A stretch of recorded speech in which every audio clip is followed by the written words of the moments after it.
Okay, we still haven't figured out how to play theme music yet, but we're working on it. Gotta fix that. Well, I sent you a couple of videos about voice meter and VB cable in Google Hangouts, but we gotta actually try it. We gotta try it out. But anyway, that's for another night. Yes, again, yeah. That's for another night. Hey, everybody, how's it going out there? Midnight Touch After Dark. It's Wednesday. It's Hump Day. But if you're like the rest of us, you get yours on the weekend. So, okay. Why do they call it Hump Day? Lucky. If you're lucky. I don't know what you're talking about, Rob. You've been in front of the computer since last night when you found that Maxim Women page. It's like, oh, yeah. He goes, yes. These I don't know what they're making these keyboards out of, but it's non-stick. So let me tell you. Ooh. So anyway, how's it going out there? I'm, of course, your narrator speed, Mr. Rob Robot Schlimmo, coming to you from Shabby Road Studios. With us, as always, is Mr. Tom Connors. Good evening, good sir. Yes, and with us once again is Miss Mecha Random. Hello. Yes, and Tyler Bioshock. Heyo. And we just let him out of the shed tonight. He's back. He's doing well. He is, gracing us with his presence. He survived being roommates with Melmanatum. We had to run around the shed twice to lose Melman.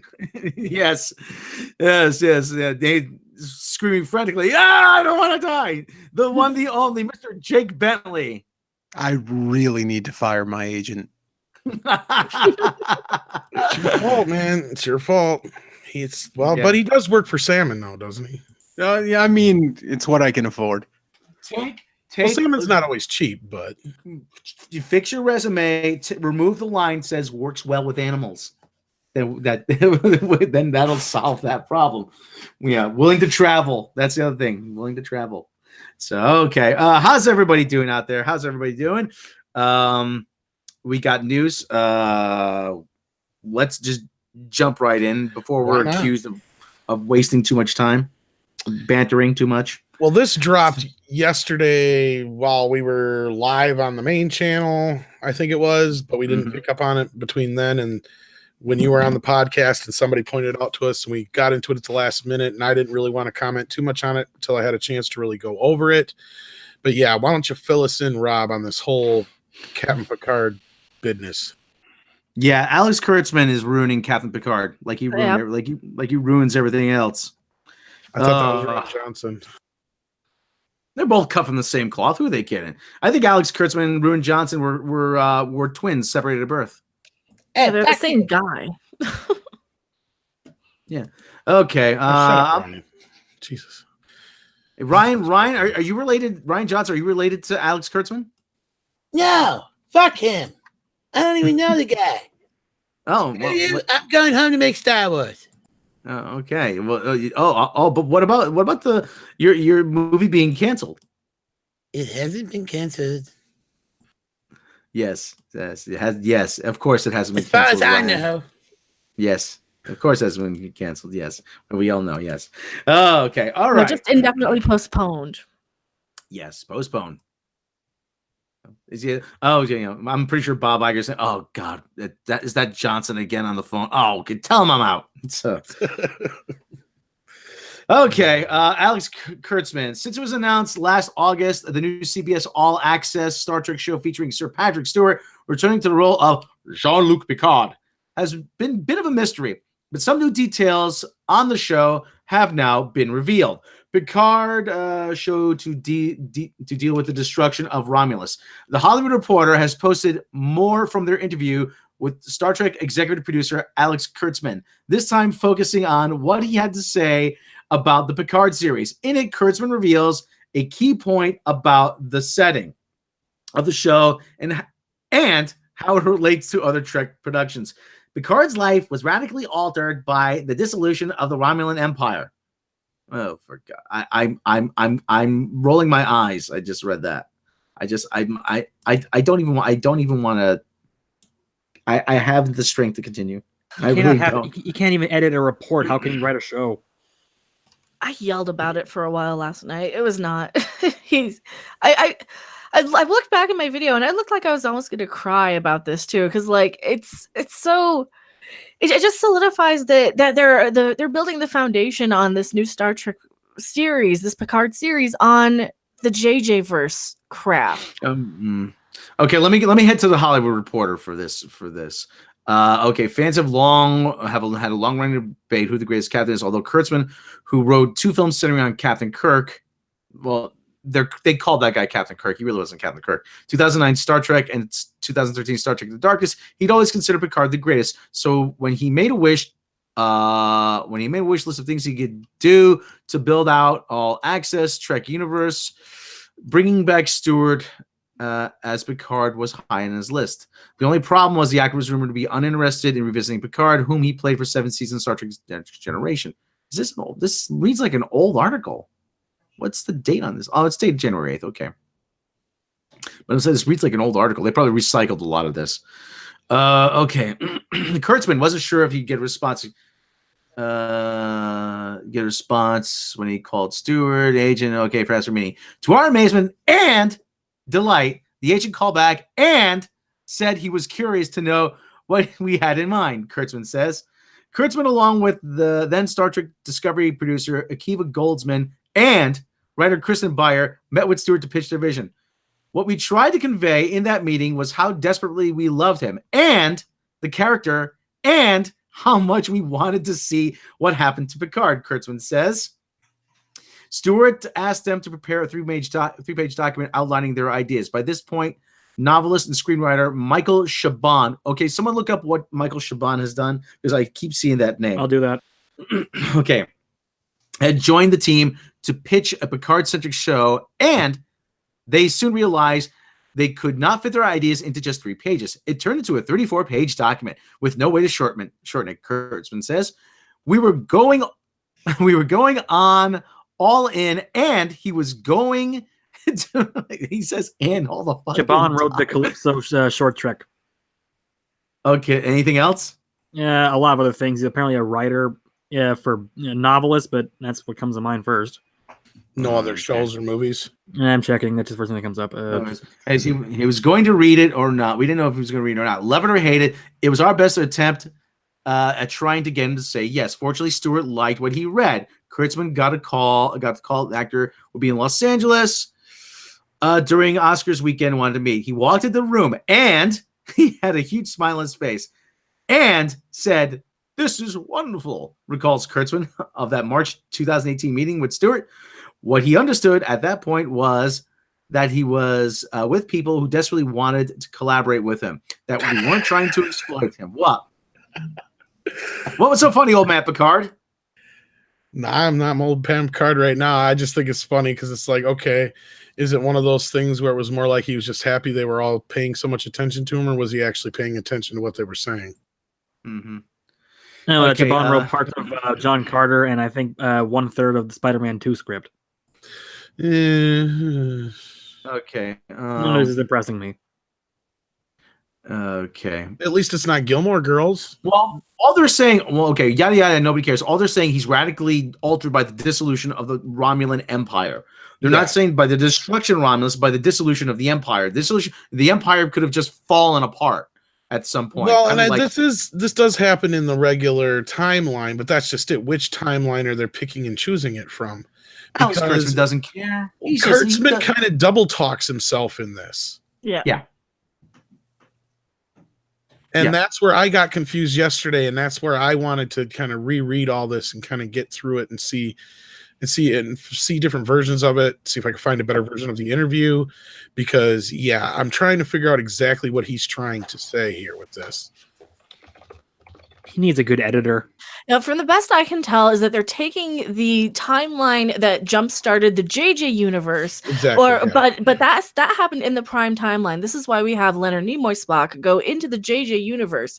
This is because the Romulans could not detect the sun going supernova in their solar system. I think they've later. How? We can tell now we've got this star.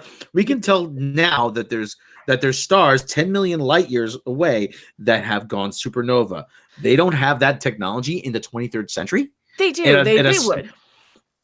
This is same science as sonar in space. I mean, this is science for people who don't know science or care about science, that like big explosions and stupid shit. So this is what concerns me, is that they're going to base the Picard series on that light of a premise with that sort of writing, meaning that the whole Kelvin timeline happens and intertwines at the same time, and might even end up replacing our timeline, and things will slowly start to shift. Like we're slowly getting into this universe of, Big Blue Lorraine and Back to the Future too. That's what it really feels like to me.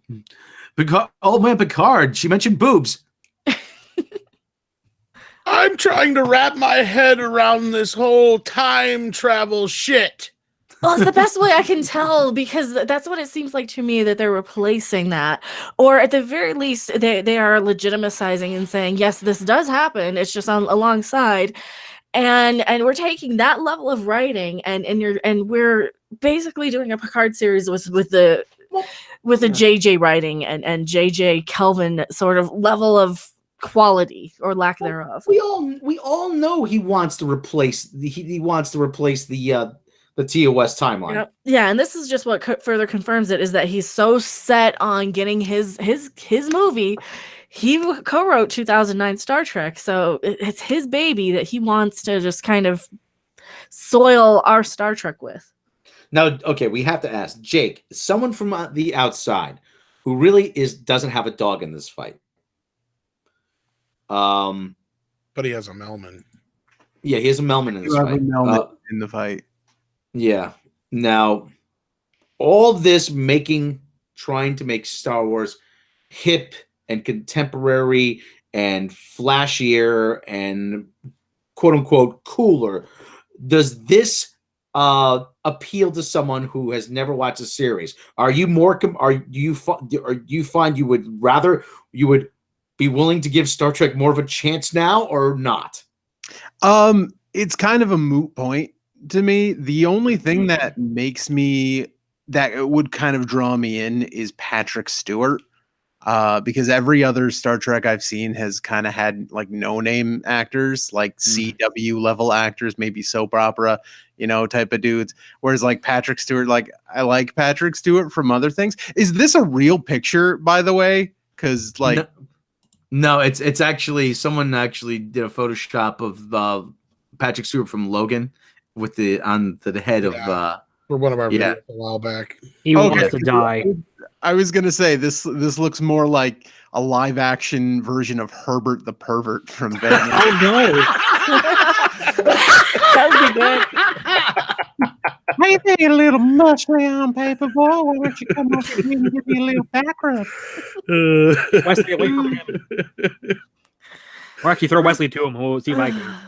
Chris, what brings your muscly arms? Your muscly self. My name. Yeah, whatever. Fat ass back over here.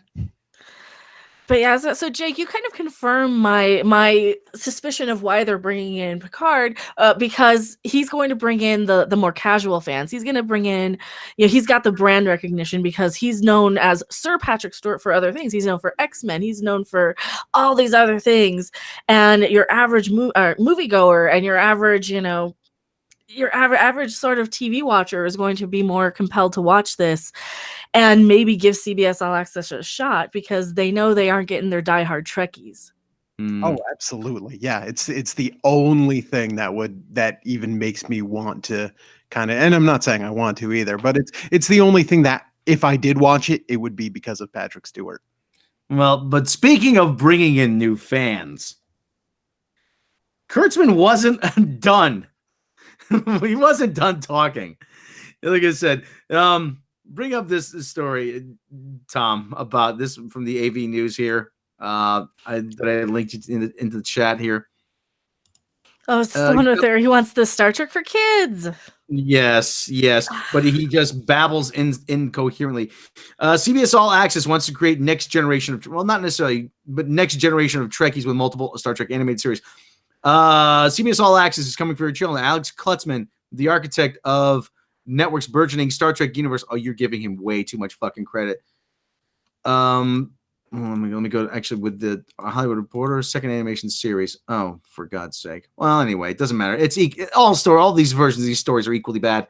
Doesn't matter. That animation will be a key part of the sci-fi franchise's expansion efforts. So the goal, he says, is to breed a new generation of Trekkies. I go back to my childhood and Luke Skywalker, the Star Wars farm boy who looks out at the twin sons of Tatooine and imagines his future. That's Star Wars. That's not Star Trek. I think he's got his franchises confused. That's why Les Moonves liked him so much. Probably because he doesn't know the difference. I was wondering why all of this sounded familiar to me. Anyway, Trek never gave me that. Trek was always fully formed adults already in Starfleet and people who have decided who they are. And he literally starts that Kurtzman, you dumb shit. Oh my God. You started. Take a shot.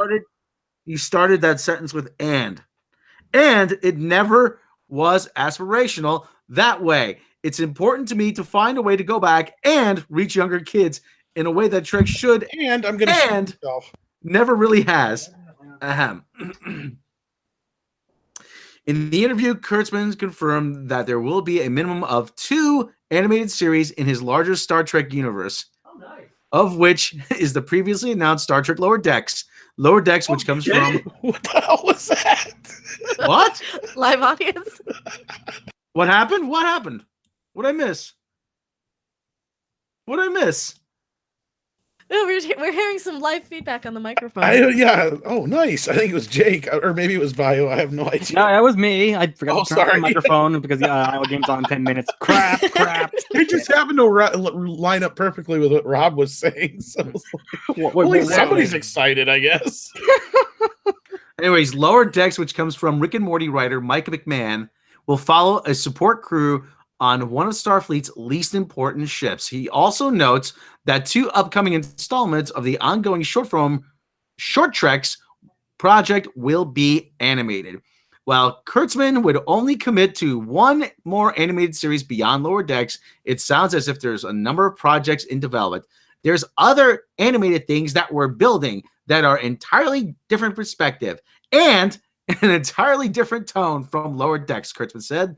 What's exciting about it is not only looking at each animated series as what's the different tone, but what's the different technology we can apply to these. Oh, for Christ's sake. I can't read it. That's it. I'm done. I can't read anymore. How many ants was that?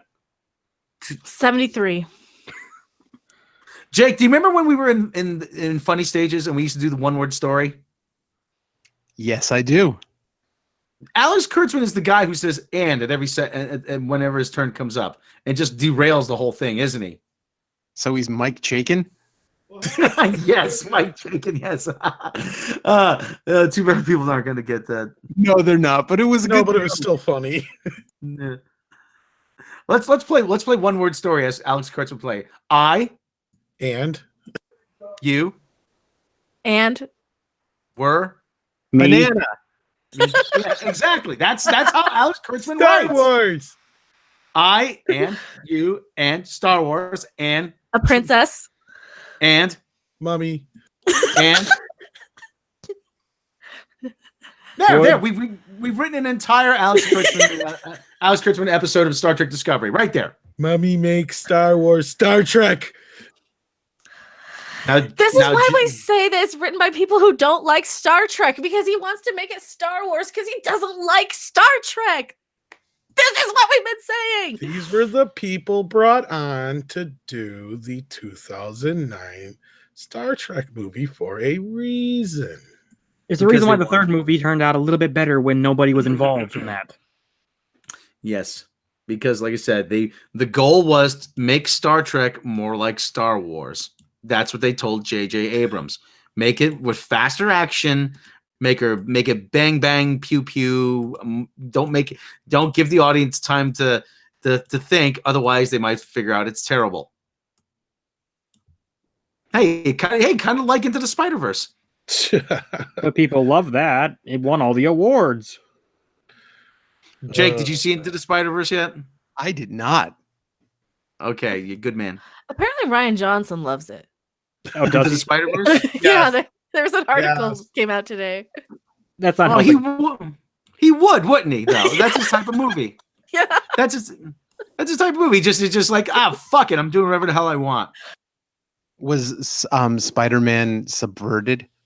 A little bit. Yes, he was. Yes. Okay. Hold on. Let me. I just have to make it time. Kurtzman's still talking. that timestamp. But okay, here. Let me tell you something, Jake. Did you see my review? I'm outing myself, but no, I did not. Okay. You're outing yourself on Midnight's Edge After dark? That is so progressive. Yes, he's here. He's queer. Get used to it. So anyway, but anyway. Does your wife know? Okay, there's the original, the Peter Parker. Now, because she's in the room. Hi, Bryn. How's it going? Okay, the Peter Parker. Okay, the Peter Parker from. For those who've seen the movie, bear with us. I have to explain this to Jake. The Peter Parker from the same universe as Miles Morales. What gets killed? Okay, Miles is a big fan of Peter. He gets killed. Yada yada yada. He's 26 years old, blonde hair, blue eyes. Like we're not going to get the symbolism behind that. And they just so happens to be in a. It just so happens there's a tunnel that they stumble onto with a big super collider, and it opens up a wormhole and sucks another Spider-Man through it. Phrasing. And this Spider-Man, this version of Peter Parker, is 40 years old. He's fat, he's out of shape, he sits around, he's depressed, he eats burgers, he wears sweatpants, and he's sick of being Spider-Man. And everyone there's a part where Miles says to him, "Oh, but you're Spider-Man, you're such an inspiration to everybody. Don't you get it? I'm sick of being Spider-Man. That's boring. I don't want to try, I don't want anything to do with it anymore." I'm like, and there's a scene that he's in a diner with Miles and he's eating a burger and they show close up and go, "Oh yeah, this burger's so good." And I'm like, you know what? Fuck you. This is the titty milk drinking scene all over again. Nobody else has made that connection. I'm like, why am I the only one who sees this? I'm like, great. Yeah, you show a hero at his lowest point to say, "Ha, look, your hero is fat. He's out of shape. He's not what you think it is." Just so you can build up the new character. I'm like, why am I the only one who sees this? Jake, any thoughts? That sounds like me if I were Spider-Man. Yeah, thank God you're not. I kind of wish I was. Don't we all? I would use my spotter powers to fight in the UFC. That's what I would use. I wouldn't bother saving anything. You wouldn't learn the lesson, would you? Yeah, no, I'd go knock out Conor McGregor for millions. Like, what? My uncle's dead? Whatever. Anyway, I'm making billions. I don't care. Yeah. What you should do though is like you use your webs like from up high to like rob banks. You know, you remember in Groundhog Day when Bill Murray just happened to find the right time to grab the sack of money. You could just kind of hover above stuff and just kind of be like, "Oh, their truck's open. Yoink, mine." All right, when I'm Spider-Man, you're coming with me. Becca's gonna be your black cat. Yeah, I'd be the worst Spider-Man ever because Ohio, it doesn't need a Spider-Man. It'd be the most worthless thing. Well, where would you web onto? Yeah, pretty much anywhere outside of Manhattan, Spider-Man would be useless. Yeah, I'd be like just like Octagon. What do I can't get anywhere. He'd be running everywhere. It'd be like all those lame bits in the video games when you gotta just walk. It's like, yeah, that'd be existence. No. I'm sorry, that was one of my favorite parts of Homecoming when he had to run across the field because he couldn't spider web anywhere. It was like, oh, the Ferris Bueller thing. I loved it. Yeah. All right. So there was some. I'm just trying to picture like Spider-Man. What would he do if he was like in Muncie, Indiana? You know, just he'd be even more screwed than out here. Yeah, probably. At least like Chicago, there's still tall buildings. You know, he'd just have to like get an Uber. So he'd be like Deadpool. Yeah. Oh, thank you. Oh, yes, Mr. Poole. All right. What else have we got here? Well, it seems that Gene Simmons of Kiss is not much of a STD fan, so Rob gets to do his Gene Simmons impression. Yes, this is Gene Simmons. This is Gene Simmons of Kiss. Yes, Gene Simmons has seen STD. Yes, Gene Simmons has had STDs. Yes. Probably a lot of them. 70s were a wild time there, Tom. Don't you know that? I would be more 70s. worried about the 80s, but yeah. It's the Kiss started the sexual revolution. Don't you know that? Yes. Those free. We just want to get out of those really freaky clothes. You know, those platform shoes. Those are really uncomfortable after a while. If I was up to me, I'd perform naked on stage because I'm Gene Simmons. I'm Gene Simmons of Kiss. There's a reason why they call me. What do they call me again? I forgot. It's been a long time. He's well known as the creator of the legendary movie Kiss Me, Phantom of the Park. He's the demon, if that's what I'm you the mean. demon, yes. I have a demon tongue, don't you know that? Yes. Yes, demon tongue. Giggity. Yes. Yes. Yes. Gene Simmons. Gene Simmons of Kiss. Gene It's the only Simmons. reason he was married. Gene Simmons. Kiss started everything. Kiss started the military, the Kiss Army. Don't you know that? Yes. Yes. It's Gene Simmons. Well, Simmons Gene, of Kiss. let us know. Yes. Tell us what you tweeted earlier. Since Gene. it's taking you 10 minutes to get there. Gene Simmons has to look up his tweet. Hang on. Gene Simmons has not very good memory. It's Gene right in Simmons. front of you. Was? It's right on screen. Gene- Take off the sunglasses, you'll be able to see it. Yes, Gene, take off the goddamn sunglasses and lay off the Oh. coke for a minute. Jesus. Gene Simmons. I see the. I've seen Star Trek Discovery. Why am I watching Star Trek Discovery? I have no idea. It's because I'm Gene 'Cause you're Simmons. of bored. Kiss. You don't want to rock Yes. and roll no more? No, I rock and rolled all night The and partied price of every day, Viagra went up. and now I have to watch Star Trek Discovery because I'm Gene Simmons of Kiss. Come on, And Gene. We now- got super chats to get to. And now 6 episodes in, I must admit, doesn't have heart or irony. Looks good, lacks soul. Unlike Gene Simmons of Kiss. That's right. So it's kind of like your later albums.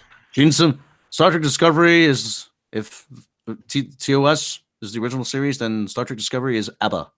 That's what Star Trek Discovery is. I thought it would be like the without makeup years. Don't step on the joke. Emeka. While we're going down this road, can I get Ace Frehley's impression of Into the Spider-Verse? Ah! I was just gonna do that. I love that. I'm back. Back in the New York groove. Din, din, din. Oh shit. yes. Okay. Well, thank you, so thank you, Gene like Simmons it. for Paul Stanley. Paul Stanley was. I think you drug that bit out way too long, Rob, but that's Yes. all right. Yeah, that's okay. Yeah. It's okay. That's Gene Simmons. Paul Stanley sounds way too effeminate though to be like, you know, is it Paul Stanley? You know, just he sounds. Shout it. I used to love Kiss when I was younger, but you listen to those songs now, that like a 5-year-old wrote them. Well, Jeez. well, I don't want to piss anybody off because I am a Kiss fan as well, but I'm a kid. Don't go. I used to they were like a gimmick, and just like the music, it was written like you would write music for a fake made-up band. There was Spinal Tap before Spinal Tap. Basically, If you yeah. can't tell by me quoting Kiss Me is a Phantom of the Park, I'm not a big Kiss fan. They're all right. They have their moments. Like some of their songs I never want to hear for the rest of my life, but some of their songs I can get into. They're fun. They're more of an act than a band. Exactly. Yeah. That's what I was getting at. It was like, and Gene Simmons is a businessman. Don't get me wrong. Yes. He fucking Yes. knew what he was doing. He knows what he's doing when it comes to this shit. He's been doing it for 50 almost years now. So Man. I know Married someone that to- had a Gene Simmons toothbrush. Believe me, he's a businessman. I think condoms and coffins too. the greatest Kiss product ever was a professional wrestler. WCW had the Demon. He was a Kiss branded wrestler. Oh my god! Wow. Wow. That's better than the Kiss coffin, I think. Even by wrestling standards, that's selling out. All right, now I don't care because he'll put Kiss on anything. And here's what I want now: I want Kiss versions of every movie he ever made, where Just like- everybody's just like Kiss characters in the movie. Just Kiss like Twilight. Kiss Jaws. Kiss Yep, the Golden Star Wars. Girls. That was some movie. That's just sure. Kiss Conan. What else? Kiss Love Actually. How about that one? Well, we do need a Kiss / Jedi because we have Cheech and Chong's. Kiss Ryan Johnson. Ew. Not even Ryan Johnson's wife wants to kiss him. Well, this is just a Is he sister married? project to the other project Rob and I were talking about, where we want little people to remake movies, where it's just little people in all the same parts. You don't even pretend they're little people. You make the props and everything small. You just have little people playing all the parts instead. Can it be Mini Kiss? Except You can do that. Except Lord of the Rings, because normal people would have to play the. That would be Hobbits. like a crossover. Yeah, that's what we said. Little people. Well, because they have their little Kiss, the miniature Kiss tribute That's band. true. So that's why I'm like, can we have them star in it? And then they're awesome. Yeah. I have to respect Ryan Johnson's not married, but he has a music brother. Oh, His name was Aaron Johnson, so he can be Kiss. Aaron Johnson. Is that really his brother? Yeah, no kidding. No. Oh. Well, who cares? What else? What else is in the news here? Well, was there more Star Trek news, I think? Or was that it? I'm not. Well, there's There was that Sonequa Martin Green taking a shot at the fans. Oh yeah, what'd you say yeah. now? Oh, she just doesn't. She about Doctor Who, and she takes a shit, and yeah, she just won't shut her fucking mouth. Well, let's hear the quote. What'd she say? What's she got for us? Who Hold got on. it? Who got it? Who got it? I don't got it. You got it? I don't got it. Do I look like I got it? I got it. It's a digital spy. If you want to click it. Oh, that's the hallmark of quality journalism. Digital Well, spy. before we do that, we do have some super chats to catch up on. Here's Canadian $2 for an Old Man Picard series, not one by Kurtzman. We all wish, Chris Perza. Thank you so much for the Canadian $2. Tim Augustine gave us 5. He says in STO, Picard was ambassador to Vulcan and helped Spock with the Hobus supernova that led to the Kelvin timeline. STO is set post Nemesis kind of fits. Yes, but that is long as in Picard's timeline, nothing from the Kelvinverse movies happens. All that has happened in his timeline would be that Spock went back in time. That's it. Nothing else should have changed, is what we're getting at. But anyway, John Q. Public. Oh, go ahead, Rob. No. I was just about to go into the Sonequa Martin Green quote, but go ahead. Okay. Finish super chat. John Q. Public gave us $5. Hail to Midnight's Edge, and a shout out to fellow Caloradian Mecca. I can't even talk. Also, Klutzman can claim to have founded a new STD the world has to suffer from. Oh, shit. Thank you guys so much for the super chats. And if we get more, we'll get to those soon. But anyway, let's get on with the show. Here is the story, I guess. Do we need to go over the whole story? Or can we just go right to the quote? Just get to, Get the good stuff. Yeah. Or the bad stuff, really. Yeah. She said, Sonequa Martin Green, she had to make this all about herself. I was not surprised by it, she admitted, because people were upset that a black woman, people were upset that a black woman was the lead of Star Trek. There was a lot of vitriol that came our way and came my way when I first came on board. Prove it, bitch. Is this a Popeye's chicken commercial? What is going on here? Prove it. I want to see those tweets. I want to see the tweet that says "Ain't no black woman can Star Trek." By the way, the date's wrong on this article. It says March 1st. Oh, I think it's British for January 3rd. Of course it is. Of course. I mean, I did. Anyway. I totally didn't bring it from the future or anything. Yes, you did. Yes, it was like, I think they're checking off boxes and meeting quotas. How dare they? And all of that. These were people who claim to be diehard Star Trek fans, and I think that's completely antithetical. How can you say that? So all that means is she actually said you just have so much further to go. You just have so much further to grow. She's lecturing us it's just like she does on the show. Oh my god! Doing a head bop with doing this and waving her finger. Probably. So it doesn't surprise me, unfortunately, that people would push back about that, because change is really difficult, and a lot of people are not willing to do it. In Sonequa Martin Green's case, those complaints about PC culture were particularly off base, considering Star Trek had previously both female and people of color captains. So finally, somebody corrects her. People were still upset. It really doesn't speak to limitations of the ego, she added. As for whether You don't get it, do you? Just like Corey Annis says in the chat here, LOL, she thinks it's because she's black. That's cute. Exactly, you dumb idiot. It's because you can't act and they wrote you a shitty ass part. There's a reason why we make fun of you in the animation. There's a reason why we call you a piece of wood. If we were racist, we would have come up with something much more clever than that. Yes, we would have. No, we have no problems with. This is what we've been bitching about since the start. These guys grandstand on their fucking diversity bullshit when we've been like, Star Trek's always been diverse. You don't need to shove it in our face. And what do? They try and twist it around and say, oh, they just don't like it because they're racists. You don't like Geordie LaForge, right? He was black. You don't like him. No, I hate his ass. I never watched him on Reading Rainbow either. But listen, it gets even better though. I'm fucking joking, of course. As for whether she pays attention to the flag, the actress said, I think there's a certain amount of it getting to me. That is always going to be there because, of course, it's hurtful. It was a two-sided coin because on one side of the coin, I was not surprised because I'm a black woman that was raised in the South.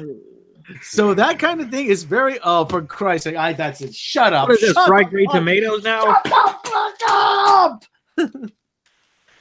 Here we go again. And then now she'll be bullied off of social media by those horrible racist Star Well, I Trek haven't said fans. shit to her. I haven't seen one racist comment towards her. No. Unless calling somebody a piece of wood is racist. Someone let me know if I didn't know that. It is prejudice against Bad actors? wooden Oak American. and Birch Wood are very mad about this. You can't just lump every kind of tree together, you know. A pine is a completely different race than a birch or a fir. Jake, your take on this?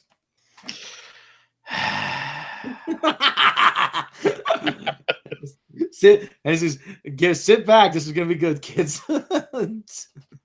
Brace yourselves. So, yes, racism exists. Sure. Okay. It does. And I'm sure there's definitely like one guy somewhere, a little more than one guy. There's definitely extreme fringes out there who are going to be like, yeah, I'm not going to watch it because it's a black chick. Sure, that exists. Let's not pretend it doesn't. Not in Star Trek, though. Well, Really. I'm like I said, I'm extreme far ends, you know? No, I get what you're saying. There might be one or two tweets. Yeah, we get it. Yeah. And all of these people who like, we're not allowed to criticize anything anymore because everyone's going to just find these freak people and take those arguments and then just expound it upon everybody who has any form of criticism, anyone who has any form of like coming against something. It can't possibly be me. I can't possibly be a bad actor. This can't possibly be a bad script. No, it is the racists. And it's it's just patting yourself on the back. This is just the Simpsons lines like, am I wrong? No, it's the children that are wrong. It's the children who are wrong. Like I've said before, all these companies that are doing this shit, they're just like the, boyfriend or girlfriend who always blames everybody else for everything and never stops to think maybe they're the problem. Also, I quickly double check if Wood is racist. No, I just found a lot of articles about Tiger Woods. We're fine. Jake, let me ask you a question. What do you think of the trailers for Captain Marvel? Now, Jake's admittedly even bigger comic book fan than I am. So, yeah, I mean, it seems like they're holding a lot back. And that kind of seems like it's Marvel's new MO right now. I don't know if you guys saw this, but I was actually reading in the Avengers trailer they released. There's nothing beyond the first 20 minutes of the movie that they actually put into the trailer. And it kind of feels like they're doing the same thing with Captain Marvel. They've realized that they can sell their movies based on that Marvel brand name, and they don't really have to, tease you or pull you in. So I kind of don't want to judge the Captain Marvel movie based on the trailers because it seems like they're holding a lot back. So it's kind of hard for me to get a feel. Yeah. Oh, don't say feel wrong, Brie Larson. She'll feel you're attacking her. And that's the thing that killed me. I love Captain Marvel. Oh, I don't love Captain Marvel. I like Captain Marvel as a character. I would happily go see a Captain Marvel movie. If you love her, you're in trouble. But yeah, right. I hate Brie Larson. I hate her so much. She blocked me on Twitter. Oh, she did? Oh wow! What did you do? I don't know. I don't know. She put up like this thing about like You're so upset about it.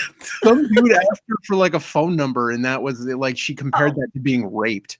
And I was Oh, fuck her. That was Fuck that one her. tweet. Yeah. The TSA agent, yeah. was it a TSA? I don't remember. Yeah, It was somebody TSA TSA guy for a agent. number. Yeah, I guess I don't. Yeah, it was at an airport. I don't know if it was airport or somebody who just worked at the airport, or was it a TSA? I don't it was a remember TSA what I agent? responded with, but it was something along the lines of like a dude asking you for your phone number isn't raping you, and yeah, I don't know if I'm still blocked by her. I probably am. I'm sure she doesn't.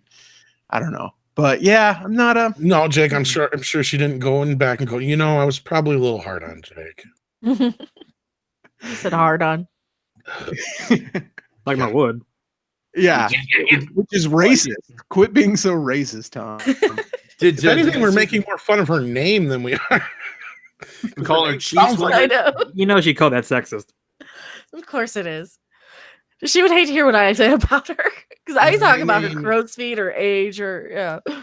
My name is on my purse. Jake? Did you see that Stan Lee tribute she tweeted out? No, I did not. She was. Ooh. Oh, bring up the photo. Yeah, bring it. Bring up the photo, Tom.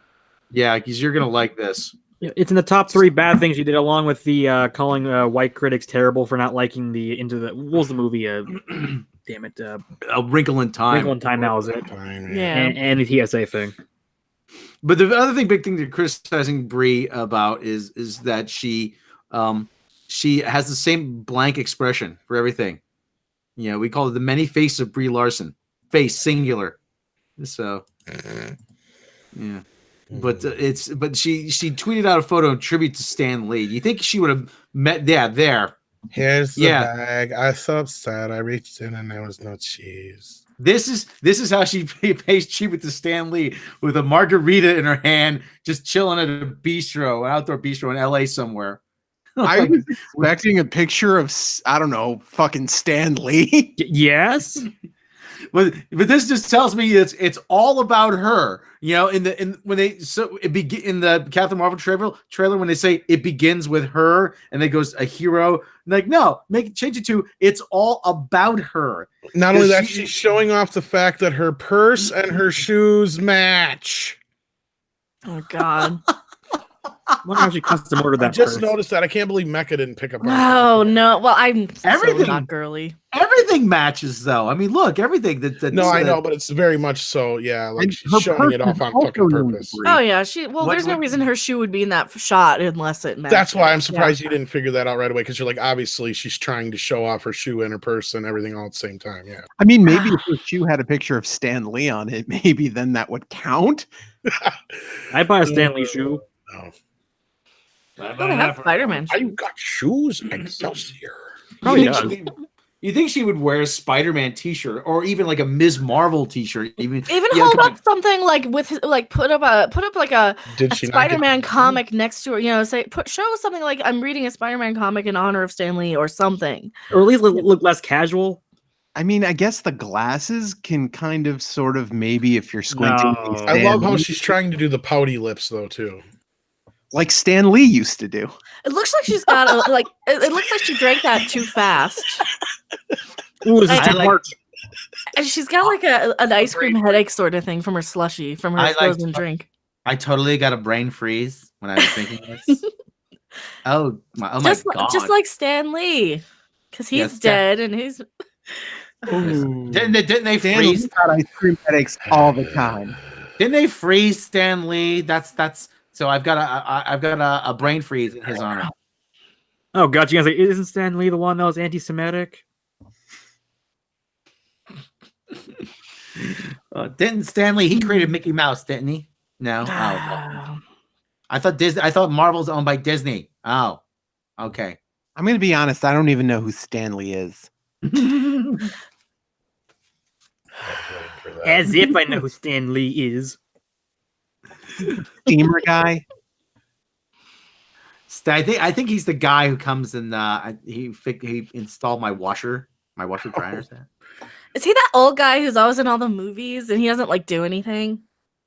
Just that. Is he like somebody's grandpa? Yeah. Before we go on, Captain Robert April, he cleared 1,000 subscribers today with the help of Doomcock. So let's just give it. Yay. Congratulations, Captain Robert April. Yes, we Doomcock dragged you over the finish line. So yeah, but like I said, but we're getting back to that though. More like they're trying to critic proof Captain Marvel, just like they're trying to critic proof everything else.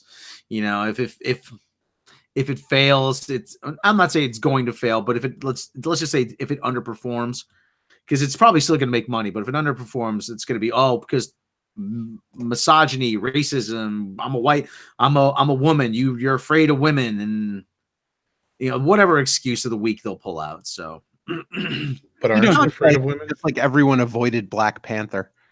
Yes. How much ass kissing are we gonna have to do if Bree's actually really good in the movie? she probably would be okay. I'll admit it. I'll be honest if she is, and I'll be honest if I like the movie. I've been the one who's been the most optimistic in the group so far, pretty much. Mm-hmm. We'll admit it. We'll gladly admit it if the movie's good. Yeah. She's really good. But so far, I did say the trailer looked better. The third one did, but so far she looks so wooden, and she looks so boring, and she looks so uninterested in being there. How long do I have to wear this? Oh, I have to feed my cat. I won an Oscar, So that's every time I see her, that's what I keep thinking. Oh Lord! And I've seen so many people say, "See, she has an Oscar. She's really talented." And I just want to go and cite all the examples of people who weren't that good. Halle Berry has an Oscar. I was going to go Estelle Parsons from Bonnie and Clyde. She was awful. Speaking of horrible ideas, yeah. Oh, I'm not blocked by Brie Larson anymore. Oh, she learned. I think somebody told her. She really likes you. I think maybe somebody told her to unblock people on. She got balled out. Like Kevin Feige went up to her computer and started unblocking people, saying, "Stop doing this." Yeah, I always say that Kevin Feige, whenever she steps out of line, Kevin Feige just holds up his iPhone, goes to a picture of Yvonne Strahovski. You could be replaced, and people will actually like it better this way. So I wish Yvonne was so yeah. Carol Danvers. Jake, who would you like to have seen play Carol Danvers? Oh, okay. Because I don't think we've asked you this yet. So yeah, I don't hate your Yvonne Strahovski. I think she, not that she's old, but I think she's kind of past the age demographic. Well, she's 36. So I mean. Yeah. There's a few people like that. What's her name on Vikings? Oh, she'd be a great. Catherine Winnick. Yes, but she's kind of in the same. She's kind of in the same boat. She's probably a little older than what they're looking for. But yeah, Catherine Winnick would be a great Carol Danvers. I'm not sure if I know who she is. Let me see. A lot of people said Natalie Dormer. I'm like, I don't know. She looks kind of weird. No. Well,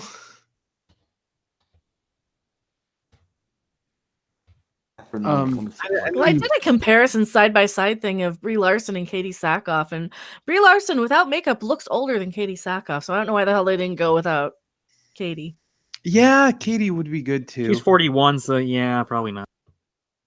Oh, okay. Oh, Catherine Winnick. Oh, okay. Yeah, there we go. Yeah, that's actually closer to Carol Danvers. Actually, I think. Let me see if I can open image. Well, everybody knows what she looks like, but open image in new window. Let me see if I can screen share that. This better not be porn, as Ethan Van Sciver would say.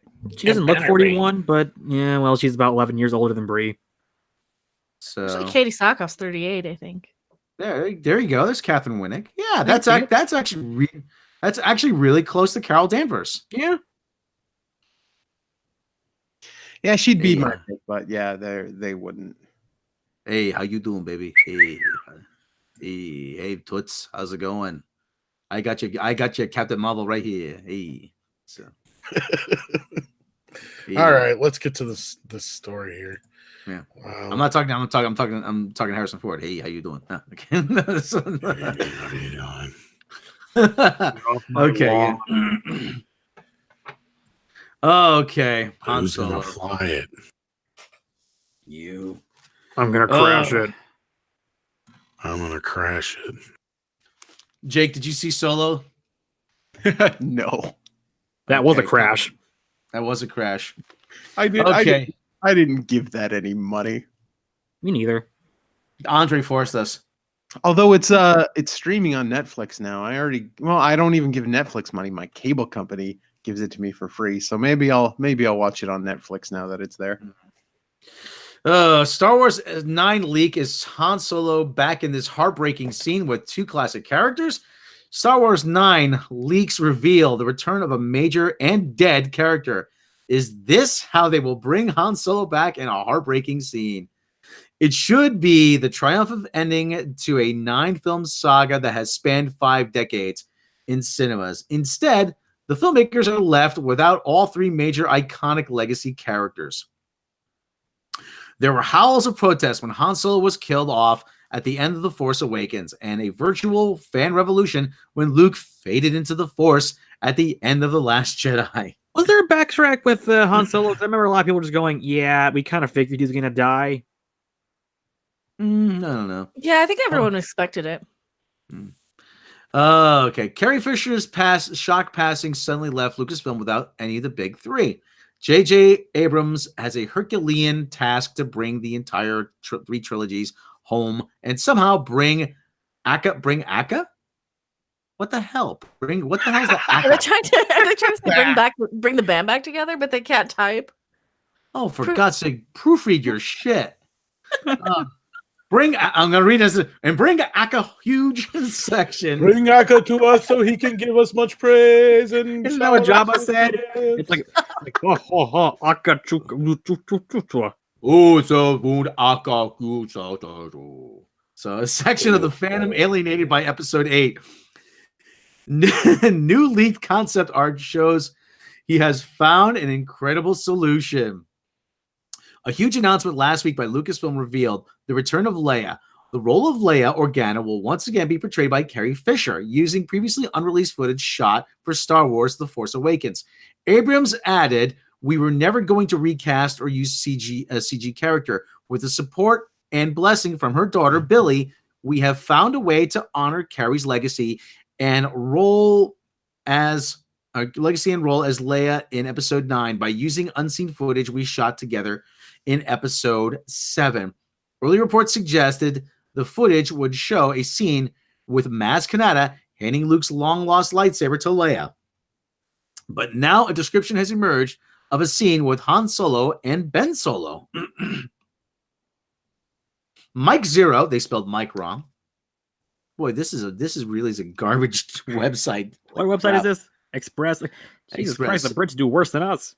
I just grabbed the first one. That's my bad. You guys invented the language. It's called English for a reason. Jeez. CBR's better than this. Except when CBR always You can give a fuck thyself.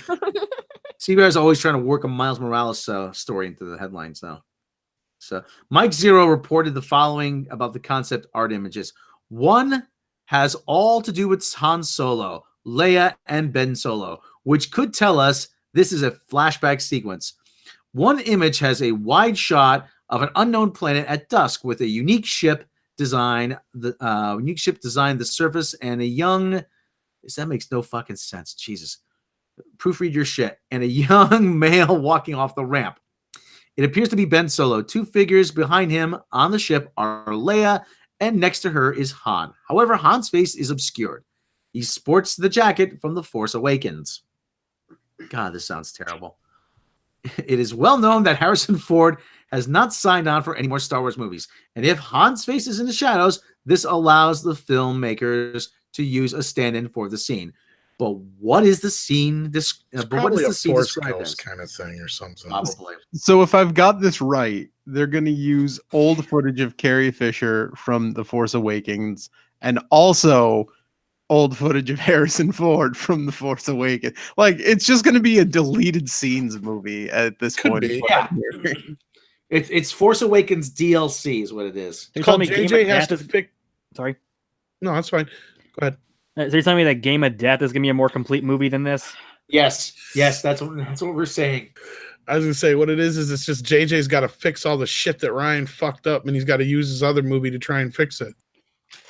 Mr. Marshall, someone is here to see you. Come a little closer, Mr. Marshall. So, if you've seen Game of Death, you get that reference.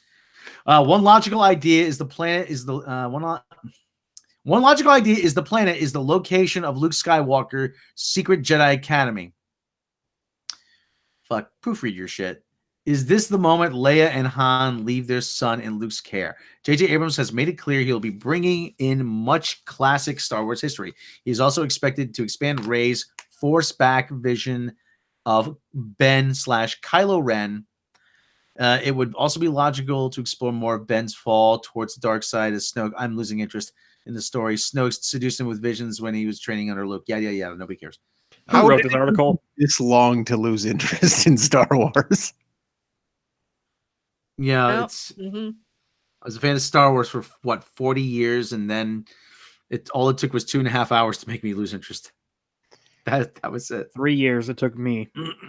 I mean, Anyway. I think it's been like 20. You know, it's at this point, considering the prequels and everything, there's more bad Star Wars movies than there are good ones at this. Yeah, prequels are 99. And Yeah. I don't think it was one movie that did it. I think Last Jedi was more straw that broke the camel's back for me. It was 20 years of shit movies, and then one was just kind of like, you know what? It's not going to happen. Let's put Old Yeller down. We sound like battered housewives finally realizing we need to move on. Yeah, that's what it is. I mean, because if you think of it this way, like we have our spouses from Disney saying, oh, give us your money, but fuck you, you're toxic, we don't want you. So Disney is the Ike Turner in this relationship. absolutely. We can't leave Star Wars. We have so many CDs together. No, baby. No, baby. No, it's gonna be different this time. And Kathy Kennedy's our version of Joan Crawford. No wire hangers ever. Oh, for God's sake. You guys broke Rob. I hope you're happy. No, there's all these articles like I keep seeing it like so a few days ago they had one it is Disney's slowing down and they're admitting that they push too many movies out too quickly, and now they're having like all of these other articles I'm seeing like is Star Wars, do we even care what the title is? It's not important, it doesn't matter, no one cares anyway, sort of things. I wonder if they're gonna like push this movie back. No. I wonder, like, it's because I keep hearing all these little articles that seem like testing the water sort of articles.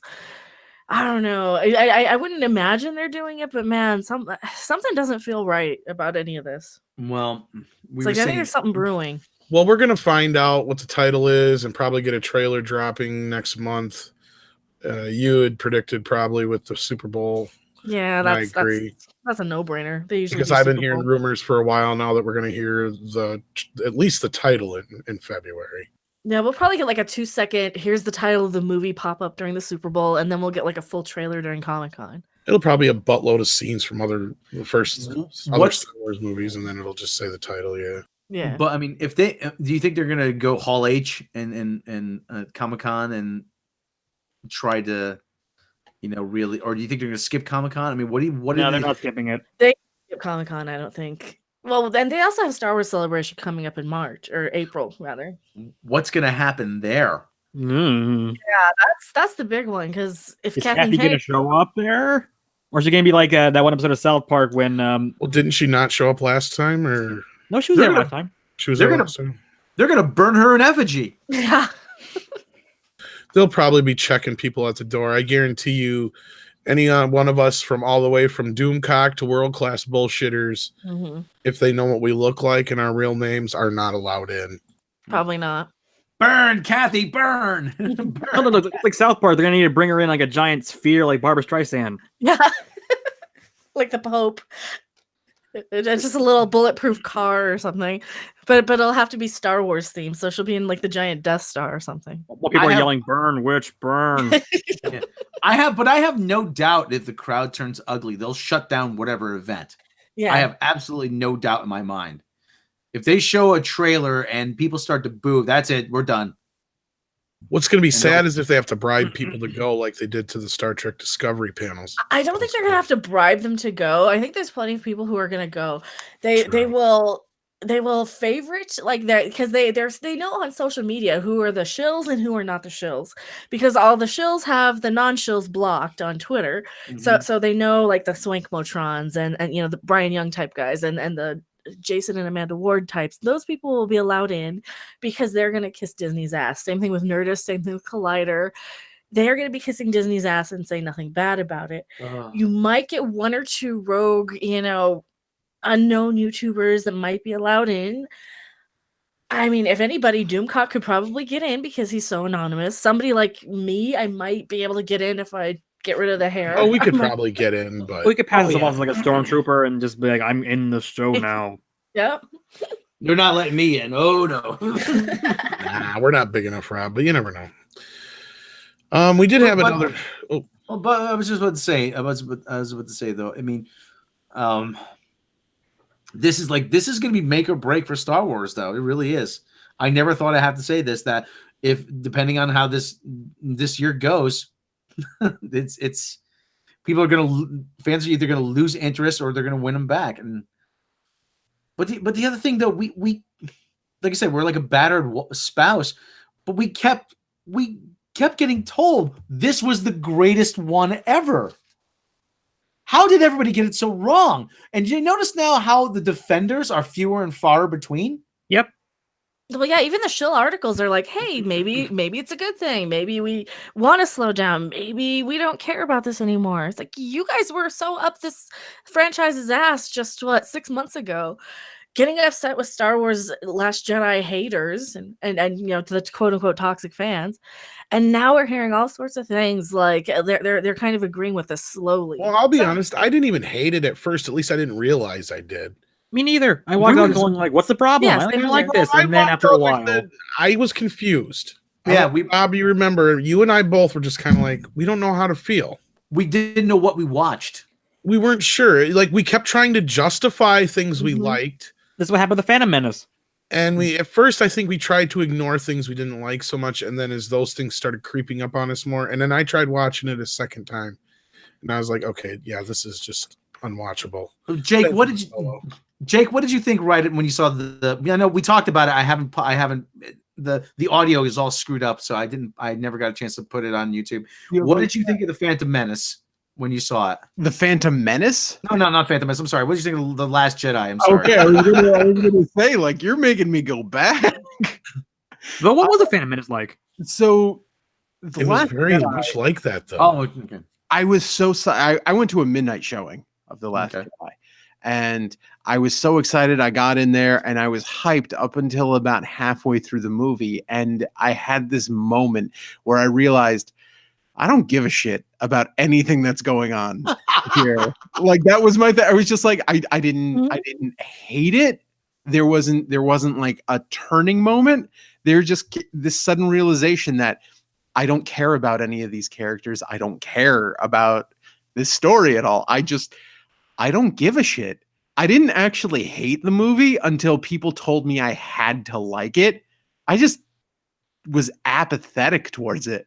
It's funny, before I saw the movie, someone actually spoiled to me on Facebook and gave me the whole, it's like, all these people die and all this, and Leia lives, and I thought it was bullshit because the guy said, and Leia becomes Mary Poppins, and I went, oh, this is the worst lie, fake bullshit, and I saw the movie and went, oh my god. I didn't want to believe that. When I saw the movie, I was like, I'm not sure how to feel about the scene. The scene is weird. That was the moment I checked out. I thought back and I'm like, because I was really into the movie up to that point. I was trying to remember. I'm like, when did I exactly like when did something change in my head? I'm like, that has to be it. And then when I watched it again, that was the moment where I was like, okay, this was it. This is the feeling I started to feel. I should have trusted my gut in the first place. Did you? Is there everybody seen Mahler's take on The Last Jedi? Oh yeah. He actually has the bootleg video of the Mary Poppins scene where there's a guy in the theater just laughing his ass off. It might even be him. He's like, it's just so ridiculous. This is the stupidest thing I've ever seen. He's just laughing at. Well, because I was ready to start fucking crying. Yeah, Because they set it up perfect. Because that's why I thought, like, okay, the guy's lying because, like, she got sucked out. I'm like, okay, they killed her off. That's the right move to do. We're all good. It's really good stuff. And then she started moving. I'm like, what's going on? What? Yeah, Exactly. I was like, what am I watching? Mm-hmm. Well, for me, I was kind of bored with like the infinite Ray in the hole in the pit. That was really kind of annoying to me, and I'm like, okay, what the hell? Well, I that don't scene, care knew about what that Ray. was. And That was the same scene as Empire when Luke went down. Yeah, and like, why are we seeing this? Why am I seeing this? I don't care about this. I don't care about Ray. And the other scene that really got me was Canto Bite. Was like, we could have skipped this mission in the video game that I'm watching because it felt like a video game. It felt like a side quest.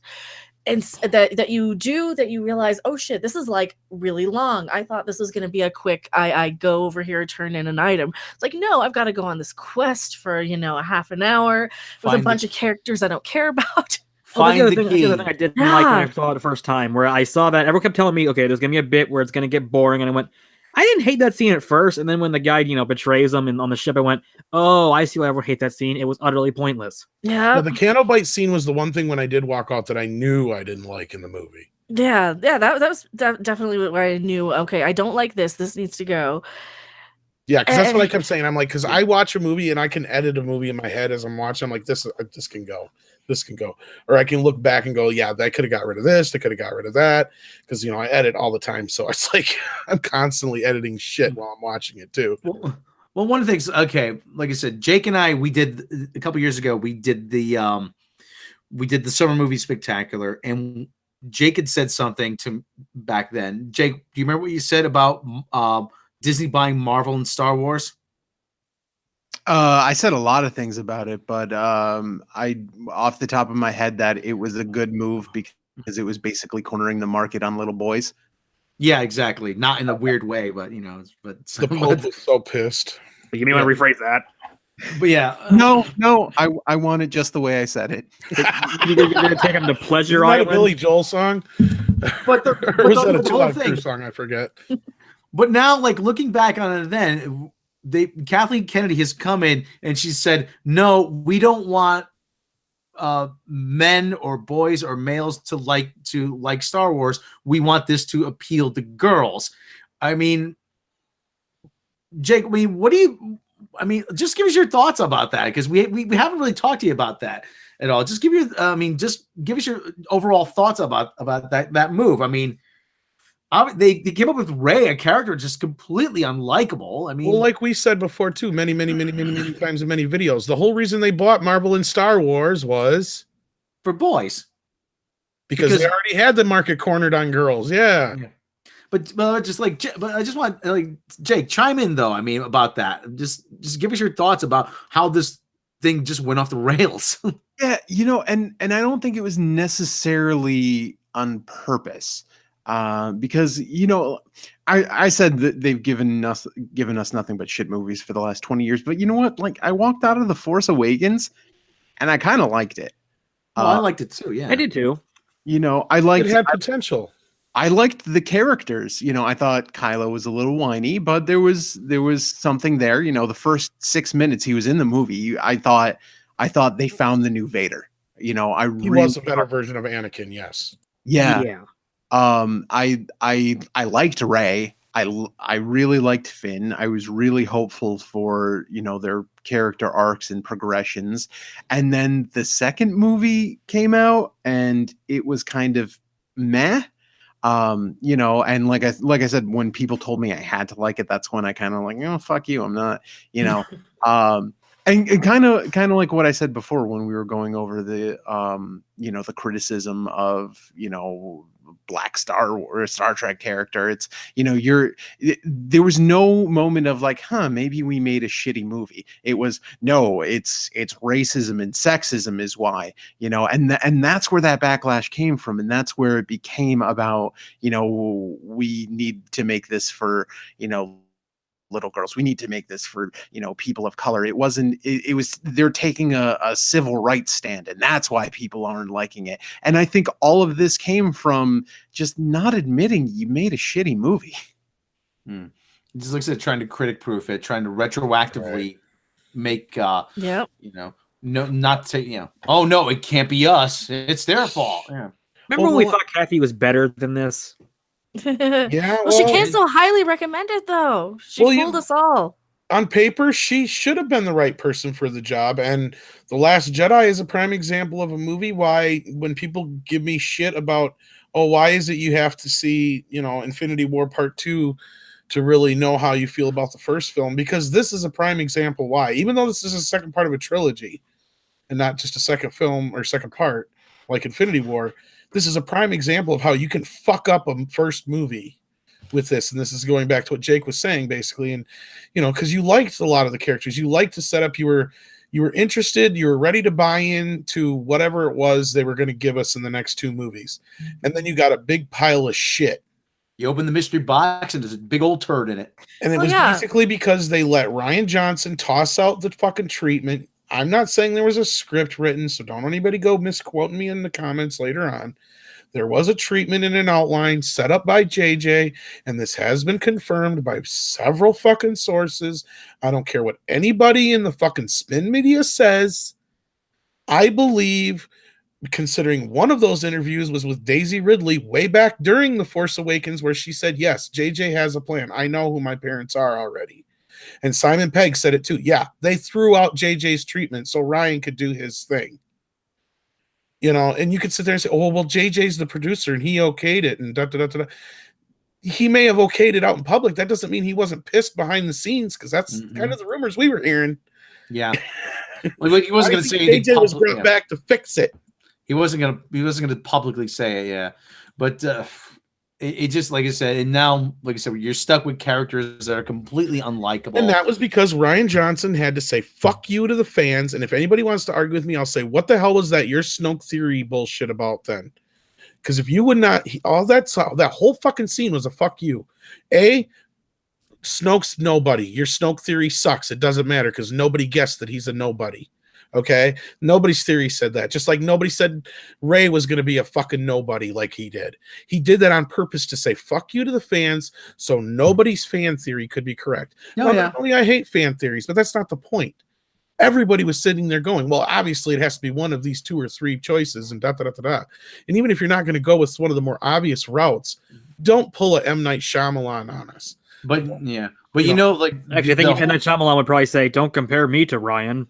but the whole thing about like the whole argument, well, you're just upset because your own personal fan theory didn't pan out. I'm like, well, no, even if it didn't, even if you took the story in another direction that was interesting, I'd say, okay, let's see where this goes. Right, exactly. And the Snoke, one of them would have been okay. Not nowhere.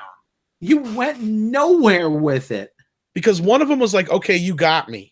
Okay, but the second one was like, the whole fool me once, kind of scenario, because you're sitting there thinking, what the fuck? So this dude just went and took all these characters and made them into nothing. And like Andre and everybody, all of us said too, even though Andre did kind of enjoy it the most out of all of us on Midnight's Edge, flat out said though, where do you go from here? You've done pretty much capped off every storyline there is left. Yeah, that was my problem too, walking out. I'm like, even if you love this movie to death, what does this give episode 9 to do? Yeah, who's the villain in episode 9? I mean, you can say Kylo Ren, but I'd argue that Kylo is going through the hero's journey and more. Yeah, he was supposed to. I bet you $5 he was supposed to end this movie confused as fuck. Mm-hmm. Instead, at that last minute, they had that really strange turn where all of a sudden he's a badass motherfucker and he's taking over the Empire. Did you notice that? Yep. Mm-hmm. He went from, I'm so confused, I don't know what's going on, maybe I'm better than this, maybe I shouldn't be this bad, I killed my own dad, holy fuck, to fuck this, I'm bad, I'm the biggest badass in the world.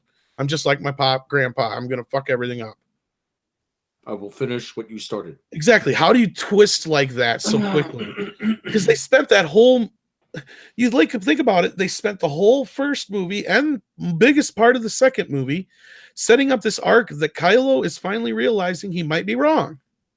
To just have that fucking 180 twist at the last minute again is stupid. Jake, remember Abed's Uncontrollable Christmas at the end where he gets what is it? It's Meaning Christmas, season 1 of Lost on DVD, represents lack of payoff. I love that episode. Yeah, that's what this whole thing is, right? It's glaring lack of payoff. That's yeah. The John Oliver's trying to help us stop it. Yeah, but you had the defenders. Oh, who says it has to be paid off? I'm like, that's the basic structure: premise, setup, payoff. That's the basic structure. Because you're gonna piss off a lot of people, and they're not gonna come back if you don't like give them the payoff. So seriously, if you're going to like a hooker who's going to give you a happy ending, and then she's like, nope, you're not gonna go back to her, are you? I wouldn't go to that extreme, but I would have brought up like Game of Thrones or something like that, maybe instead. Jake, remember Ben Ortiz, world's Where worst people, used to bitch, when are they going to bring on, whatever was, yeah. Jake, you had to go there. Jake, remember Ben Ortiz, world's worst comedian? It's funny. Jake? Yes. Remember Ben Ortiz? Yeah, Ben Ortiz, worst comedian ever. All his material was just premise,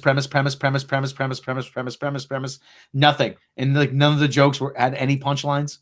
The guy he literally did not know how to write a joke. That's what The Last Jedi was. That actually sounds like a lot of local comics now. Oh yeah. Well, now I don't want to really get into I feel sorry for you guys. You can't be funny anymore. No, we can't. You can't make fun of nothing or nobody because you're going to offend somebody. Mm-hmm. Well, it's sort of the Kevin Hart disease. Kevin Hart, he doesn't write punchlines. He just writes premise, setup, and it's just right on to the next premise. It makes loud noises and squeaky faces, and yeah. And you know how he does this, and you know how you do that, and you know how he does this, and he does that, and you know how he does this. Yeah. You get Kevin Hart when you can't afford Chris Rock. Yeah, I remember good comedians like Chris Rock, Eddie Murphy, all those guys who would actually come up with stories and premises, and the jokes would be coming out of the stories and the premises. Yeah. I'm just wondering when's the outrage machine gonna get to Eddie Murphy? Oh, it's coming. He already. Yeah. You guys forgot? It was like 2 years ago, or 3 years ago, whatever it was, when he was gonna host the Oscars when Brett Ratner was producing it. Oh yeah, and he got so freaked out because they went after Brett Ratner. I think that's when he apologized for all the gay jokes. I mean, there's no dance around that material. I kid the homosexuals a lot because they're homosexuals. Just no dancer. He just says, I went to Hollywood and I had a nightmare that Mr. T was a faggot. And just I'm afraid of gay people. Fine, I have nightmares about them. And then he follows it up in Raw. Yeah. Heard you did them jokes about me. No, I didn't. Well, come over here, boy. Yeah. Or maybe he's stupid and I could use a Jedi mind trick on him. Yeah, no dancing around that one. Well, anyway, we got about being married and it ain't worth that much money. Then I heard Michael Jackson's looking for me. I'm like, so? Mike don't weigh but $1.05. I'll fuck Mike up. Now, Mr. T. All right, let's get into this last story for real. We got one more story, and this is from our good friend Anas Abdeen. Yes. Well, we got an update for our good friend Anas. Maybe we can cut this section out and make it its own video. Maybe. I don't know. Probably a good idea. Anyway, Anas, some court updates for Anas Abdeen on his blog Anastronaut. Discovery order for Star Trek Discovery. Star Trek Discovery claims for a frivolous lawsuit has no steam. Okay, we have to come a little slack. English is not his native language, but you can't read it very well either, so that doesn't help. Yeah. So yesterday, January 8th, the judge had a pretrial hearing in her courtroom with all lawyers involved. The meeting resulted in a very positive outcomes that help find the truth and serve justice. The defendants request to dismiss the case, defendants being CBS, based on it being a frivolous claim, was not entertained by the judge. The defendant's argument kept going around me trying to own copyrights to the real-life tardigrade. I never claimed that. The judge set the timeline for summary judgment motion, which means that the defendant's attempt to dismiss the case is limited to actual legal defects instead of generic claims. So, in other words, they have to prove beyond a reasonable doubt that that the case has no merit. rather than just oh yeah, he's trying to. They actually have to prove Yay. substantially. Yes. The judge also gave us discovery, which means that we can request, and the defendants are compelled to provide information to support our case. So they have CBS now has to share or the information with them. So the judge actually has to do real discovery? Yes. A discovery order was only one-sided, which means that the defendants cannot request information from us. Finally, the judge granted us the third amended complaint as of right. This means we no longer need the express permission from the defendants to file a third complaint. Okay, so this is all good. This is all good. I mean, yes, this is good. Yay. This is very favorable for our friend Anas. Anas, if you're listening to this, we are we support you in what you're doing. We really hope for the best for you. Okay. Good luck, man. Yeah, good, best of luck to you. So the discovery, so now CBS has to provide they file a discovery motion. NASA's lawyers have to provide a discovery motion. CBS has to provide that information. Well, and hopefully they call the right things into court, which of course would be the fact that the tardigrade wasn't added till much later. Yes. And a few other things that would kind of make them look a lot more guilty that I'm sure they didn't want in court. Because yes, basically CBS, this is them not being able to get this case thrown out. This means this is gonna go to court.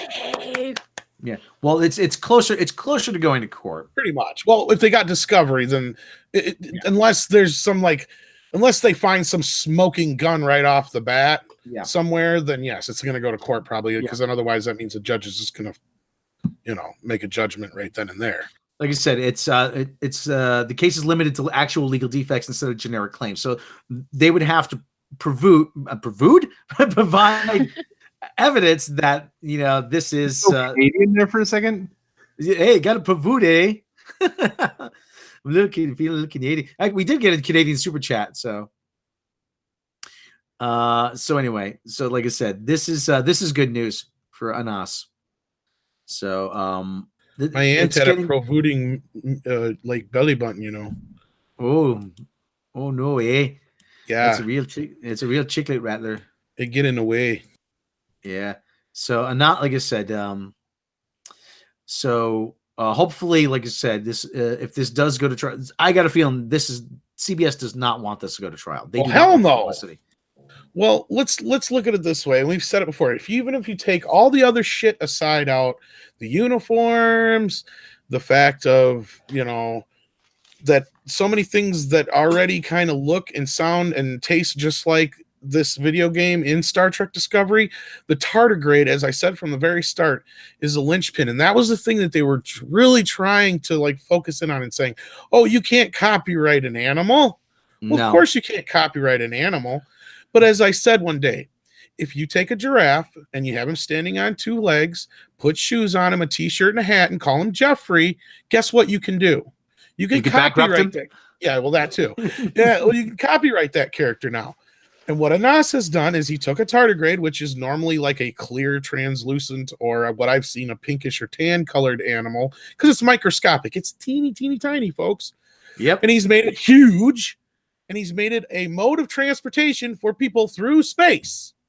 Mm-hmm. And not only that, he made it blue. Okay. Yeah, and not only that, to further kind of prove that they actually knew the hell that they were doing this, they changed what Star Trek was. Star Trek traveled through space and warp drive. Now it doesn't all of a sudden because this guy's video game travels through space using this giant blue tardigrade. You think the color's going to be the killer in the end? It's going to be like if it was green, they actually would be fine. That and the traveling. Yeah. Those two things are going to be in the size, or three things. So you got three things right off the bat that you can't really deny are so close in comparison that Anas has a case. Mm-hmm. He does. And with what Mecca's saying is very important too, because then the court's going to say, well, why does it matter? Two people can come up with the same idea at the same time, but they changed what Star Trek was all about, and not only that, changed a character to resemble the blue tardigrade Or B, they changed the character that was originally not a tardigrade into a tardigrade, and making it even more so like the game. So there's so many things that you could bring up and say, because they even tried, what was the word, Rob? It was a French word. What was in our last update. They were trying to claim that, stuff that's in like cowboy movies or space movies is, stuff that you can use all the time. What the hell was that word? I can't think of it. Menage a trois? Yeah, no, that's what you wish.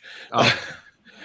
But anyway, they tried to argue that, this is just stuff just like spaceships and anything, laser guns that are in any space movie or TV show. You can use them. It's, it's free to use. No, you're getting pretty specific here. It's like common elements. So yeah. Big blue tardigrades are not a common element in all science fiction. They're not. No. Sorry. No, not only that, they changed the uniforms to look more like this video game. We already have established uniforms. We already have established method of space travel. Why would they do that? For why would they coincidentally change everything about Star Trek that has existed for 50 years to make it more like this video game? Why would they do that? Because Alex Kurtzman's a hack, that's why. Yeah, it's something fair. Thank you. I can't remember the first word either. It's a French word, but damn it. Sort of like fair use. Sort of like fair use, but not really.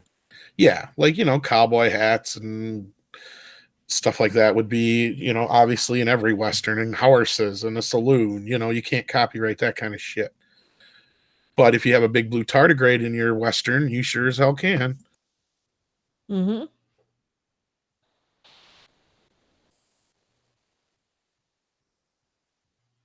Yeah, I'm going through back through Lace Bear? No. No, it starts with an S. Scenes Affair. Thank you so much. I thought that's what it was, but I'm like, no, I thought the first word was something different too. I always second guess myself. That's my problem. Scenes Affair. That's what it's called. And they tried to argue that it was Scenes Affair before that. So obviously that's not standing up. Yeah. And as with them having to hand over whatever certain elements of things in the lawsuit that are asked to see, being like scripts, perhaps notes. Well, they probably can call witnesses as far as writers and stuff like that. Robert Meyer Burnett say something about that? He alluded to, and that's where I got the idea, or how I know that the original character, although I think this was reported other places by Kurtzman too, that there was originally a character who was not the tardigrade. Tardigrade came in later. Originally, a character was the person who was the navigator or whatever. The ship plugged into a character. So that part was already there, but the tardigrade part was not. And they tried throwing Fuller under the bus early on, and that's where he popped up on Twitter and said, no, wait, I've read the original script. There is no way Fuller had anything to do with that tardigrade shit, basically, in so many words. Ender, thank you so much for the $10 super chat. They changed it because it was inconvenient. Their writing skills are so poor. They have to rewrite the universe of Star Trek to have their series. Yeah. And pretty much. And we got gays. And diversity. It's so diverse, though, and it's representative. Go back and look at all the articles. Everything they bring up, it's always about either the gay couple or Sonequa Martin Green being a strong black female lead. Or what's her name? Michelle Yeoh. But buried in all that stuff is always stuff about how we're going to reinvent, reboot, re-envision. And everybody called us full of shit for so long.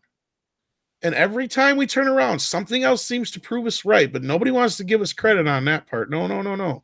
But, I'm rooting for Anas, not just because he seems like a nice guy, but because I'm sick and tired of this kind of shit in Hollywood and don't think it doesn't happen all the fucking time. Just normally you can't either prove it or you're so small of a person you can't really, do anything about it. The thing that Anas has on his side is that he has a digital trail of everything he's done to prove a timeline. Oh yeah. And speaking of Robert Meyer Burnett, he also pointed out that when you type in tardigrades or whatever, his game is one of the first things that pops up. It does. Yeah. And now I don't know if he meant back then or now, but this kind of reminds me of what was it? It was one of the guys from FIFA had a video where he played music in the background. It was the first thing that popped up when you put the word dramatic music on Google.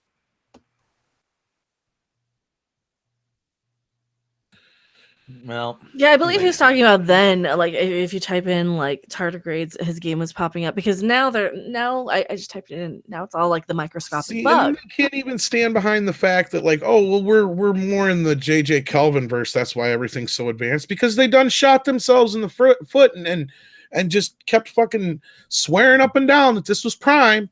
That's But because they don't- wouldn't get the old viewers in if they said it was Kelvin, because we'd be like, oh, Kelvin, we're not even gonna bother watching it. Right, but as some people have pointed out to me, and I can see it, and I agree with some of the ways that they talk, and I've seen in some of these articles, when they say Prime, they basically mean the Kelvin universe. Because to them, that timeline with, you know, the William Shatner movies and all that shit doesn't exist anymore now that Spock changed everything in their eyes. There's one solid timeline in their eyes, no matter what they want to fucking try and get over on you. You know, I mean, you go back and read enough shit and you see what, you know, Fuller and Kurtzman and all these guys say. If you read exactly what they're saying and take it and really think about it a little bit, and I'm not saying put shit in there that's not there, but I mean, read outside what the headline's trying to promote to you and actually read what their quotes are saying. Because a lot of times you'll see Fuller say shit like, well, this Discovery thing doesn't really fit into the Kelvinverse or the Prime universe. Like I said, And there was even an older article before they all decided it was gonna be in Prime, where Fuller flat out said it is not in Prime or Kelvin, it's a reboot. So they don't even know half the time what they're fucking doing, and legally they can't say certain things and they can say other things. So I've been pretty much come to this conclusion, when they say Prime, they're still thinking of the same fucking fucked up timeline that Spock fucked up, because that other timeline does not exist anymore. Well, and to kind of further this quote from Brian Fuller, or further kind of solidify it, when you interviewed Nicholas Meyer, he said that there are times when the right hand didn't know what the left hand was doing. You didn't know who was in charge. Yes. You know, it's like, see, this stuff all adds up. They don't. Well, they hide it with controversy or didn't see eye to eye behind the scenes. Mm-hmm. You'll read that all the time in these articles. Creative differences. Exactly. Yes. We're trying to fill in those blanks. We're trying to fill in those cracks. I hate that word. The other thing I just actually said on Tyler. The other thing I said on Twitter was that, you know, not for nothing, they keep saying about how, oh well, this is Prime. This is Prime. Just you wait. You know, you'll see how this lines up. And you know, they never really say that it's the Kelvin timeline, or they never really say that it's the prime time. Well, pardon me, the prime timeline. But all they just keep saying is, "Oh yeah, it'll line up with the Prime universe. Don't worry. You'll see how." And they haven't done it. Well, the whole net had a collective WTF when they saw the fucking Starship Enterprise show up, and it wasn't the one we're used to. 25% different. 25% Hashtag different. not my Enterprise. Yeah. So anyway, Anas. Yes, we're with you, Good buddy. luck to you. Yeah, we're with you, buddy. So, anyways, is that it? That all? Everything? I think that is the pile of junk we had to go. Well, we got a couple other stories I just read, which apparently the Oscars are now officially going with no host. Yay! All right. Does that mean they're going to cut him down by about 7 hours?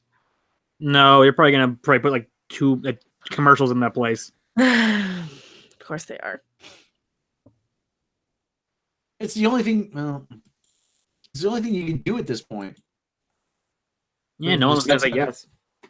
Well, That's how the Muppets. No one is politically correct enough for the Oscars. Maybe Idris Elba could do Billy it. Crystal. He's too old, and he probably made too many comments anyway. Maybe a little too Jewish. Maybe the Oscars in blackface. Peter Dinklage in black. That's the only way you can get away with anything, right? I'd say Steve Martin, but didn't he make fun of that movie's secretary when he was there last time? So nah. Yeah, Steve Martin's gotten bashed by people too already for shit that he said, because didn't he like say something about someone looking beautiful and he got all, and everybody freaked out about it. It's like, good God. You get Steve Martin, you'll get people complain, oh, it should be a woman. You get a woman, they'll complain, oh, it should be a black woman. You get a black woman, they're going to complain, oh, it should be a black lesbian woman. Or trans. Yeah, I you get a figured black out. Get lesbian- RuPaul. Yeah. Yeah, there you go. She, or whatever is the only person that can host the Oscars now. Covers all the bases. Actually, RuPaul would probably be a pretty damn good host And- now that I think about it. Yes, and she can sing too. And dance. Yes. So Yeah. if anybody cared about the Oscars, this would matter. And she is funny Mhm. and great in Too Long Fu. Thanks for everything, Julie Newmar. Joker 79. So Wanda Sykes. Yeah, Wanda Sykes. No, RuPaul. It's Laverne Cox. Yeah, there you go. Yeah, there we go. Yeah. All right. I don't care about the Oscars. I'm sorry. Nominate movies that people. I have would seen. watch that shit live if RuPaul was hosting. I would totally too. would. The sad thing is, I say all this stuff about the Oscars every year, but I always watch it and I always walk away going, "Why did I watch that?" And then I'm basically Stockholm syndrome when it comes to the Oscars. Yeah, Captain Robert Abel. Sam Kinnis is dead. Yeah. Yeah, get the ghost of Sam Kinison to host. They'd Oh, never yeah. let me. Let's have a ghost host. You're not gonna let me host the Oscars. Oh. And then Sam fights the ghost of Bob Hope on stage. What are you saying, Mr. Kinnison? What are you saying? No, if Sam hosted, it'd be like 10 minutes long. He'd get up and be like, all right, guys, you're going to get up here. You're going to say your shit. You're going to take your word and get this fuck out. None of this whiny ass liberal bullshit. None of this, feed the kids in Africa. Fuck the kids in Africa. Let's get this shit done now. It's like You're here to show off a fucking dress and accept an award. Get your ass on stage and get your ass off the stage. Yeah. You know, they would Kinnison would be up there, and then somebody's like, "Oh, I'd like to bring attention to the famine relief." And yeah, there wouldn't be a world hunger if you people live where the food is.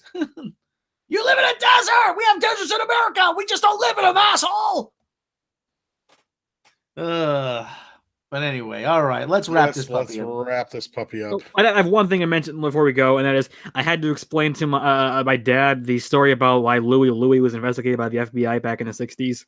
Because they had no idea what the fuck they were saying. That's why. Yeah, that was it. I had to explain to him, like, yeah, some people complained to the governor and they sent it to J. Edgar Hoover, and then some people had to actually literally listen to this damn record about 100 times and have to fast forward backward. Just made it more popular. What's fucked up, isn't it an old sea shanty anyway? They probably could have found it somewheres. Well, no, they never asked the writer of the song, or they never listened to the original version, which is a lot slower down. Right. Well, I was gonna say it's not their song, is it? Because No, I thought it was not. a public domain song. Actually, It was like I forget who the original guy was, but Eric Kelly says we need Ted Danson in blackface with the laughing Whoopi Goldberg. I remember the old. remember the Howard Stern New Year's Rotten Eve thing with Sherman Hemsley as Whoopi Goldberg and Howard in blackface as Ted Danson. Oh God. Oh, that was hysterical. that wouldn't end well. Can't do that now. Stern had one time. Stern was David Duke. He had the hood on. He goes, and Robin Quivers got is interesting. Hello, this is Nightline. I'm Robin Quivers. With us is David Duke, head of the Grand Dragon of the Ku Klux Klan and presidential candidate. He's there. You got nice taties. Excuse me, taties? Tadies. Taties. I have changed. And he whips off it's Howard. Why doesn't Howard Stern host the show? They wouldn't let him. They wouldn't let him in the building. That would make history. That would. What? All right, Jake, get ready to go back to the shed. Not it. Not it. Not it. Damn it.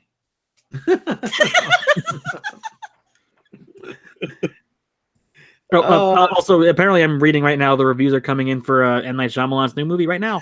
Yeah, they're not sounding too good, but No. a couple of them are saying his worst movie ever. I'm like, have these fuckers seen like The Happening of the Village? No, they've not seen Lady in the Water. That's a movie where M. Night Shyamalan Lady declares in the himself the greatest Water? writer, and a critic who hates him gets murdered. That throws a wrench into the narration of the recording. It kind of does a little bit. We'll see. Oh man, this is gonna suck. If it was like, I'm coming back, trips, falls back down the stairs. Maybe this is going to be another one of those examples where the critics and the fans don't see eye to eye again because it's been pegged to do like a $70 million opening. Oh God, I hope. I keep wanting to call him M. Night Shyamalan. Like, I don't know. Yeah, why. I had to tell Rob I think it's Shyamalan. Shyamalan, yes, it is. I'm It's like Shyamalan. pretty sure it's Shyamalan. You don't know how many times I've said M. Night Shyamalan. Damn it! M. Night Shyamalan. Damn it! Shyamalan. Damn it! Like the Patreon's gonna be like 3-hour video of you trying to do it, and just you gotta do the edit again. Yeah. All right, everybody. If you like what we do, if you enjoyed the show, God knows why you would have. Why? Because you hate yourself. Probably. Jake needs a new shed, so yeah, we got to fix up the shed. We got to put a new roof on it, and we got to add an addition on for Melman. So. Well, the cop said something about codes. It needs a bathroom and electricity and this shit called heat. They're not offended we put someone in there. They just want a better shed. I Jake's figured kinda- that. Yeah, this is becoming more of a hassle than it is. Jake's kind of tired of curling up next to Melman at night, with that big fur coat and. Yeah, we got to know about him. Smells of too. fish, yeah. Some about wild animals. I don't know. Not People just zoned aren't appreciative anymore, are they? So we might have to have it zoned off as a zoo. We Yeah, might be able to do that. The petting zoo? evil Sure. petting zoo. If you want So, to. like Yeah, I said, I think that's what Bill Cosby nicknamed his apartment. Just sign Oh, here first. come see the zoo, right? Get the roofie and the drinky and the Jello pudding and Petting zoo, Is that why his favorite fairy tale is Sleeping Beauty? Yeah, it's a Sleeping Beauty. Got the Sleeping Beauty and the midgets, and they go and they run the rock around. That's and Snow White. Oh, that's a Snow White. What the Sleeping Beauty? Oh, the dead chick. Oh yeah. Oh, I do like me sleep. I do like me unconscious white girl. It's just da. So anyway, if you like what we do, click subscribe, click the like button. Head over to the main channel, click subscribe, click the like button over there. Check out Patreon. We got all kinds of bonuses on Patreon. You can support the show for as little as $1 a month. Bloopers, outtakes, lost episodes, behind the scenes making of the Edge videos. My full 10-minute stand-up routine is over on Patreon. We understand a lot of people are having issues with Patreon these days, but we're working on an alternative. Isn't that right, Tom? I think so. Yeah. But like I said, the stand-up is available to all Patreon members. Doesn't matter what tier. So like I said, so you can enjoy that. Mecca, tell them about your channel. I am MechaRedem42. I complain about Star Wars and Star Trek, and I rant.